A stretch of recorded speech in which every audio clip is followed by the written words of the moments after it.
Oh, hey, I didn't see you there. But I need to be back for more Hot Wheels, though. Before we begin, this video is actually part 2. If you didn't see part 1, I would recommend checking it out, but most of the character analysis happens here. If I'm smart, I'll put it somewhere at the top of the screen, and you can go check it out. I'd also like to apologize because in the last video, the last minute got cut off. It's not super important, given that this video exists. I just talked about how I was nostalgic for the movie, and that I'd be covering these two movies this week. Right, well, with that all said and done, let's check out Frozen Fire. This movie wastes no time. It opens up with the race beginning. Kurt's watching with his binoculars. My dream girl appears before us again. She informs Kurt that 2 extra clip drivers will join him to ensure his victory. And this absolutely shatters Kurt's ego. I don't need their help to win. Tesla once again informs the drivers that this is probably the last race. Yeah, you said that last time, dick. Before the countdown ends, Kurt immediately bum rushes through to get a head start, prompting everyone else to start earlier. They actually changed Kurt's helmet here to be see-through. Now that the mystery is dead, I guess that makes sense. On one hand, I'm glad we get to see his expressiveness, but on the other hand, he just looks really stupid. This race takes place in an icy wasteland. I don't know where the fire comes into play, but it sure is frozen. The clip drivers go all wacky racers and start dropping spike balls on the track. Luckily, Tara's car is fit to handle the situation. Kadeem then suggests they all work together, to which Taro... I'll think about it. Yeah, that sounds about right. Right after that, the clip drivers decide it's time to activate jet mode. They fly now! They fly now! They fly now! Man, this race really does feel like the climax of this movie. Not just because of how fast-paced it is, but having a tangible threat really adds to the tension. The clip driver is screwing everyone over really adds to this race and makes it super memorable. Well, the clip drivers blow up the track and make a roadblock. I've thought about it. We'll work together. While Tara and Banji work together to clear it, Marky just goes flying over it. Which, Vert should also have done, but whatever, I guess. Kurt looks over his shoulder here, clearly being uncomfortable with the concept of being babysat. Even though there's no drivers nearby at all, they deploy anti-vehicle mines on the track. Granted, given that's a closed-off canyon, it looks like a pretty good place to put them. Vert is desperately trying to get a hold of Marky to let him know that's far too dangerous for him to go alone. Seriously, Vert at the start of this movie and Vert now are two different characters. If this happened in the first race, Vert would be in Marky's situation a 100%. Having to put up with Marky's bullshit has actually made Vert a much more tolerable person. Somehow Kurt is listening in on this conversation. He desperately pleads for the clip drivers to just blow up the track and be done with it, prevent anyone from even catching up at all, but they refuse. They really want to just kill these guys. I don't know what their obsession is. Kurt starts backtracking just as Marky comes up to the mines. He manages to swerve enough that they don't blow him up, but at the tail end he gets launched into the air. He grapples into the wall, but falls unconscious when his car hits said wall. This happens just as the racers finish clearing the blockade, and Vert can't get a hold of Marky. Kurt arrives at Marky's location, and the clip drivers are pissed. The drivers come into another barricade and decide to just go around this time. It's here where we finally learn what the street breed car's special ability is. Up until now, I really thought it was that laser blast that Kurt did in the last movie. This better be awesome. Called cities.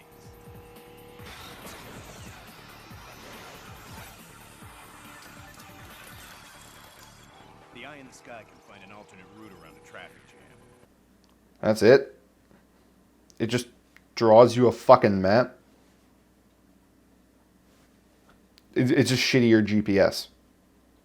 Kurt absolutely plays one of the clip drivers, and it reveals itself to be a robot. It also reveals that the Accelerons built the track specifically for humans, so only a human can collect a wheel. This robot dude is going to straight up murder Kurt, where Marky wakes up and makes himself useful for the first time in this movie. Even then, Marky's still a dick about it and drives off.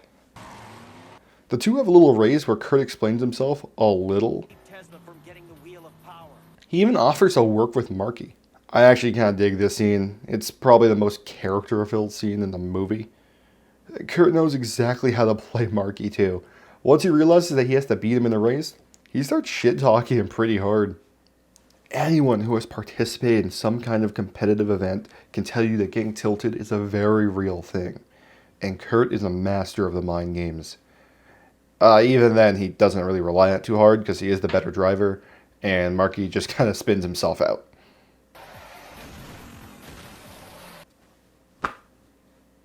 I was hyping that up. Soon after, all the other drivers catch up.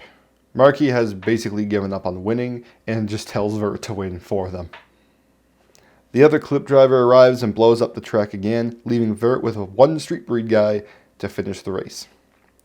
Luckily for Vert, this street breed guy is equally pissed off at Kurt for betraying the team. Don't worry about him though, because he gets flipped immediately. Vert gets a close-up on the clip driver and realizes it's a robot. Luckily, Vert is a tactical genius and uses a sick drift to trick the robot into crashing. This officially marks a 1v1 between Vert and Kurt. This time, Vert starts shit-talking and subtly manipulates Kurt to do something unbelievably stupid. You're pretty good at cheating, Kurt. How's your driving? Kurt tries to pull off some of Vert's skater tricks and totally fumbles the bag. Vert then makes a joke that makes no sense unless you know Kurt's vehicle name, which is like one of the few cars they actually don't tell you the name of to my knowledge. Nice shot, slingshot. Man, I really like how Kurt goes down the same way Marky does. Overconfidence in their own abilities. The only difference here though is Kurt was genuinely a better driver than Vert. In the end, he didn't lose to Vert. He lost to his own hubris. So, this is apparently where Frozen Fire ends and Wheel of Power begins. And it is such an abrupt ending. Yeah, they clearly did mean for these two to be played back to back, but it would have resulted in such a long runtime that they opted to just air them on the same day instead and slap them on the same DVD. I'm just going to keep going for now and finish up the movie. Vert ends up on a long straight. I mean long. Like, he leaves the ice area at day and he ends up at this island at dusk. And he finds what appears to be a city. Okay, I gotta ask real quick. How the hell did the Accelerons know what a city looks like? It's like a city built for cars. Yeah, Vert. That's called a city. Atop a spire in the center of the city is the Wheel of Power, but he sees one of the robots behind him. This time, however, Vert just goes for the wheel.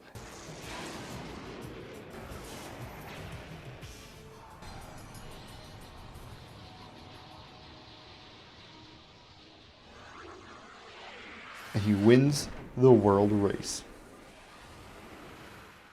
Everyone is immediately teleported back to the entrance of Highway 35. Vert is deemed the fastest racer in the world, and look at Kadeem! He is so proud. Vert wants to buy a car with his money, but Tesla decides that everyone can keep their cars. Dr. Tesla has decided that each driver may keep his or her car. Honestly, bro move. Once the news gets around, Banshee challenges Vert to another race, calling him lucky. But Taro is quick to point out a problem with that. Race, but not on Highway 35. Gig confirms his suspicions. What gives? The portal will no longer open. Now, Vert is pissed about this and goes to yell at Tesla. Taro and Lonnie join him for this expedition, and Taro just busts down the fucking door. Holy shit, he is so cool.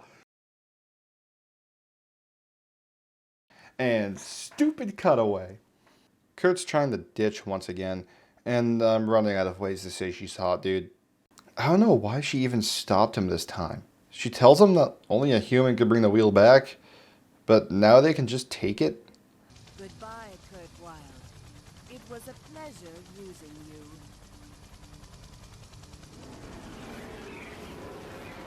So, why even participate in the race to begin with? I mean, if you could always take it when Tesla has it, and you have this army of robots, just take it after the fact? It's here where Kurt realizes he's been played. Cut back to Vert, who's still yelling at Tesla, who reveals just how powerful the wheel is. Sending energy all over the country. But oh wait, it's too powerful and he can't control it.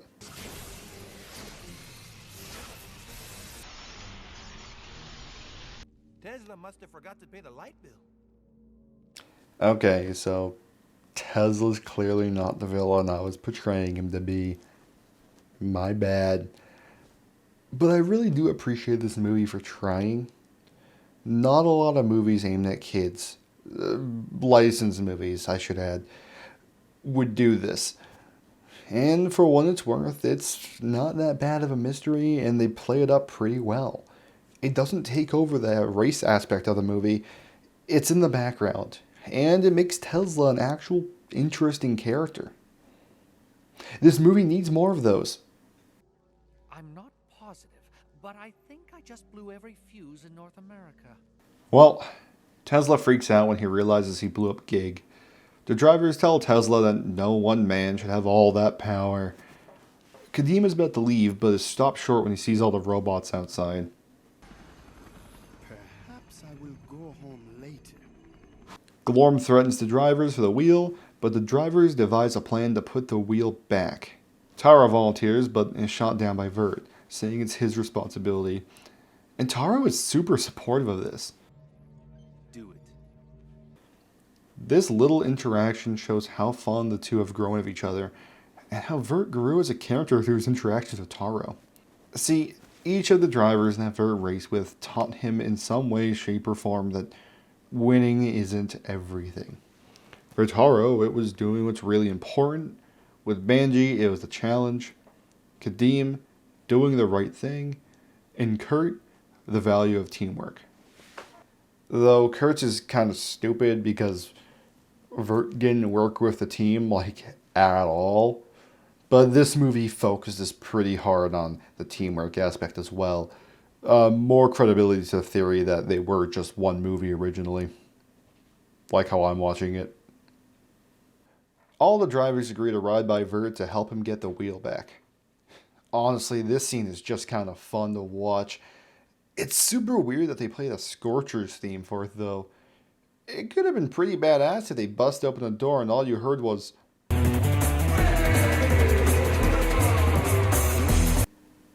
think it's badass. Taro and Vert pull some tag team shit and it kicks ass. They actually almost fucking kill Galorem here, so props, guys.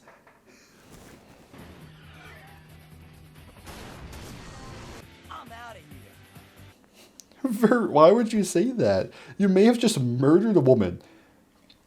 I'm out of here. Yeah, before the cops show up. Anyways, all the main drivers make it through the portal and Galorem picks herself out of the wreckage. Kurt returns in his purple outfit this time, and she reveals herself to be... Yeah, we can still make this work. Kurt has a disagreement with her and goes towards the portal. Alright, at the risk of ruining the pacing of this video, I'd like to talk about Kurt for a moment. Specifically, his voice acting. Kurt's voice actor absolutely gives it his all. And he's one of the few voice actors who tries to replicate human emotion. Get out of my car! Now! Ever since his first conversation with Galorem, you could tell Kurt feels kind of bad about what he's doing. Paying you to drive in this race. And to spy. Yeah, his voice is somber, quieter. You can hear a hint of regret in there, and the animation complements it fairly well, with him looking away from Galorem. Yeah, he's disgusted and can't even look at her. Dude, the scenes where Kurt is pleading for his brother's safety with the clip drivers. That's my brother in the lead. Compare that to someone like Vert. Vert has one emotion, and even when he's trying to be sad, all I can hear is the surfer kid. bummer. Well, we should get back to the movie now and finish things up. Back in the city, the drivers agree to split up, and we get a bunch of cool action scenes of a variety of tag team moves. Why does the road just have splits like that? I don't know why I'm asking. We all know it's there just for the shot. Vert screws up a tag team move and almost crashes into Banji, forcing Vert to crash himself. It looks like the Diora 2 took all she can, and Vert can't get her going again, while a clip driver tries to take the wheel. But the prodigal son returns, baby! Yeah! Kurt returns and saves Vert. Let's go!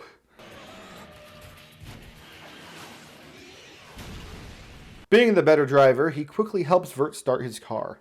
Guillaume arrives in a specced out drone jet car thing and cuts the ramp that Vert needed in half. He's running low on nitrox and has to make the jump with only half the track. Guillaume goes to finish him off, but Kurt knocks this bitch out of the air. God, are these guys lucky these cars are invincible or what? Vert gets the wheel back in place and goes to meet up with the other drivers.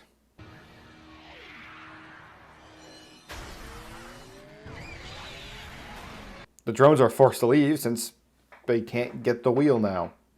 All the drivers meet up on this ledge or building, it's not really ever explained, and Alec names this city. Cool, nothing.